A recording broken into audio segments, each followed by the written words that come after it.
Alright, okay gozaimasu. 215 days in Japan. Friday, Saturday, February 14. Happy Valentine's to all. Pasok na mga mandirigma. Walang Valentine's. Walang Valentine's. Sigo to. Shukin daw ngayon. Si Mark may date mamaya. Ayo. Yung ba yung 20 tsaka 30? Parang ganun. Okay, gozaimasu. 30 ako dun eh. Ayaw gozaimasu. Sagad ka na Alright. 230 ba pera mo doon? O 170? Ang soba na. Walang Valentine's. Pasok. 30 na ang pera ko dun.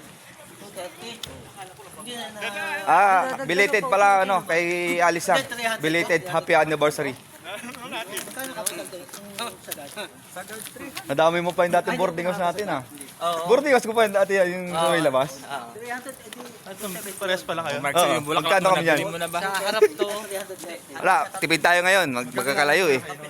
Oh, kita ko na yan. Tipid ngayon, magkakalayo. Parang tayo lang may pasok Tayo lang talaga masipag Pasok ang ano yun. Mamaya, ipopost muna natin to para pakita natin kukunti yung mga naglalakad. Hindi mo lang nag-ingay. Yan po, kukunti ngayon ng ang mga papasok. Kami lang talaga yung medyo mamasipag. Sa amin, nakita mo. Hirap na ako maningin. 5 yata. Benta ko nga kay Cristiano. Alright, babay na. Ito lang kami sa bus terminal. Oli, Bahala ka dito. bye-bye. Happy Valentine's to all. Tapos subukan mo pre hanggang